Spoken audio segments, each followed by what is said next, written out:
Scott, it's ended here in a 1-1 draw here at home at Arbor Park on non-league day in support of Thames Hospice. What were your overall thoughts on today's game? I'm quite emotional at the moment, to be fair, because it's a great day, a great cause, obviously good attendance. I'm sure there's been a lot of money raised, which is the biggest positive. I was really disappointed with our performance, and that might be being quite harsh because I think we had the better chances. But in terms of the decision making on a sticky, dry pitch, you cannot afford to play backwards. And I think we played backwards too much today. There was space to go and execute, so space to go and exploit in behind. And I didn't feel like we did it enough as the game kind of went on. I'm probably being extremely critical because I expect more and I probably get a little bit greedy when we play at home, being 1-0 up at half-time as well. But credit to Enfield. They came and gave us a really good game today. It was tough, it was a battle. They're really good people as well. So they've had an incredible second half of the season, and they'll feel like they deserve the point. But then you look at moments like Jams had a great header, Franny's had one cleared off the line. I thought maybe in the first half we could have been a little bit cleaner when we got into the final third. But they made us defend. And ultimately, when you make teams defend as much as they did today, at some point you might just crack and concede one, and we did. But it came from us giving the ball away in the middle of the pitch when we just needed to get it out of our feet and play forward. And the messaging was clear for the boys. And it's just those fine moments where, yeah, like you said, you come unstuck and it's cost us an extra 2 points today. And I think that's the frustration, that you had an extra 2 points on today, and I believe the job is done. People will say the job is done. I won't listen to them until it's mathematically impossible for us to go down. So that's my biggest frustration. But we've moved up 2 places, I believe, in the league. So when I get home tonight, I might be a little bit happier. And whilst you're being a little bit critical then, you mentioned probably the first 20 minutes and perhaps maybe the last 20 minutes of the game were probably the most critical areas for us in terms of an attacking threat. What made you feel like that sort of middle bit wasn't quite where it was needed to be this afternoon? We play backwards too much. We're playing into our back line or playing back to our holding midfielders when our strength is getting balls down the side and in behind. We didn't get David Ogbonna in the game enough in the second half. He had one moment just before he went off. Then we had to flip the shape because they were winning too many second balls. So yeah, listen, it was difficult, it was tricky. It was hot conditions. And listen, Enfield have simplified the way in which they play. And it's really effective, and it's good to see because I do like them. Gav's a good guy. We've had a few conversations over the past couple of months, and I think his experience of the league is starting to pay off because he realises what it takes. And you can see why they've got some great results, especially away from home. I think they've drawn with Dorking. They only lost by the odd goal at Worthing. They've beaten Tunbridge away. So they're certainly no mugs. They're better than what their league position suggests in terms of where they're at, because the second half of the season they're a much better side. So I just get frustrated that we're 1-0 up at half time and we haven't been able to see the game out or get the second goal. But overall, it's another game gone, it's another point on the board. Nobody's gone above us today. We've only gone above other people. But yeah, listen, I don't know, I just get a little bit greedy, Con. I woke up this morning really wanting to win this game today for so many reasons, for us, for the hospice, for the fans, and we haven't been able to do it. But yeah, listen, there are some positives when I reflect on it later on. Just to pick your brains then on some of the team selection this afternoon, we noticed that Taylor Clark played right back this afternoon.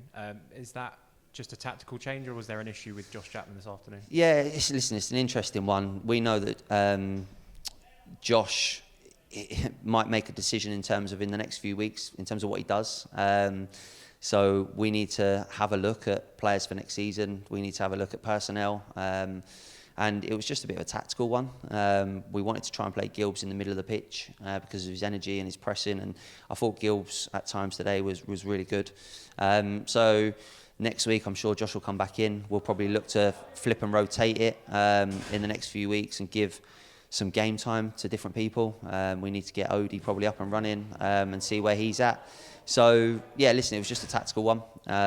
But as soon as we're safe, we might see some different faces come into the team. We might just have a look at a few different things.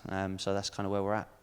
And again, you decided, of course, with the absence of Josh, Slavy was named captain again this afternoon. What sort of attributes does he show towards yourself and the lads in the changing room as to why you decided that he was fit and right to be the captain? Yeah, I think his performances speak highly enough to put the armband on his arm. It's as simple as that. He goes about his business quietly. He's not super loud in the changing room or anything like that. He's part of the change room for sure, and he's a big character in there in terms of the way that he plays and carries himself. Extremely professional. And for me, I don't know, I just look at him as a sort of focal point for us. And when we won last week, I'm quite superstitious. I didn't want to change it. So that's another thing that obviously played on my mind. But no, Slavy's been brilliant. I think his eye is like a golf ball. After probably, 10, 15 minutes today, his eye's swollen up. But he's played on, and I think that shows the character in him. So, yeah, that's exactly why he was captain. And attention then turns to next weekend already, a trip to Weymouth. Already, it's not a particularly happy ground in our previous visits, but what would you want from that game? I mean, of course, I know you would want to win, but it's a tough place to go, and we have struggled there in recent times. One of the hardest places to go. I hate going there. We never seem to get much. I think we won there once with Bakes and Unders a few years ago. I think we might have won 1-0 on a Tuesday night, if my memory serves me right. But over the past 4 or 5 years, or when they've dipped in and out of our leagues, I know they've been the league above and the league below, always really difficult. The pitch is never great. Every time we seem to go there, it seems to be bobbly, dry, horrible. And they are fighting for their lives. So in an ideal world, we'd go there and win the football match. But if we play like we did today, I don't think that we'll get what we want. And I said that to the lads. I said, maybe I'm being a little bit miserable, but they all agreed with me that we can do a lot better. But listen, it is what it is. There are positives. I've got to remind myself of that. But I just wanted to get the win today for so many reasons that I think then it takes the pressure off completely. I think we would have been safe if we'd have won today, but we probably still need a couple more points just to make sure of that. So it's a tough league. I think that's one thing I will say. You can see the top 7 now, the superpowers of the league. The big boys have kind of gone away. I think there's 4-point gap between 7th and 8th now. Then there's like a middle section of the league where people are fighting to sort of move up 3 or 4 places every single week, or down 3 or 4 places. And at the moment, there obviously seems like there's a little bit of gap to the bottom boys. So we want to try and finish as high as we can. I don't want to finish 17th, 18th. I've got much more ambition than that. The lads have got much more ambition than that. And the fans want to see us finish as high as we can. So we'd not hit the dizzy heights of last season, but my opinion, and I think other people that know the league well would say that this year's a lot stronger. Even the teams that have come up, they've got incredible finances to their name. So it's tough, but listen, I think we're in a good position. It could have been a lot worse. I think the teams that are at the bottom now, the 4 teams, wouldn't have expected to go down this season. They might get out of it, but we'd rather be where we are at the moment rather than where they are. So, yeah, listen, I'm probably a little bit negative Nancy at the moment, but once I sleep on it tonight, watch the game back tomorrow, I'm sure I'll be a little bit better. And just then on a final positive note, the attendance this afternoon, 1,336. It's a massive effort from both sets of fans on non-league day. Just a word on that. Yeah, no, it's been a massive effort from the staff at the club. Steve Doyle probably deserves a mention.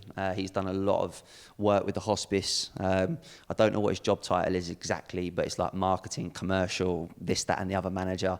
He does a lot of hard work and he's built a really good relationship with the hospice. Obviously something that's close to my heart as well. I've obviously went there a couple of times last year for our previous game against Bath. Obviously was named an ambassador around a year ago. And it's a special place. And I think today has raised some obviously much needed funds. Obviously the auction at the end of the game is nice to see. And I hope that when they total it all up, it'll make a difference. So we could be in a worse position in this life. And I think that's shown by the money in which we've raised for a charity today, which is an extremely sad place, but at the same time, extremely happy.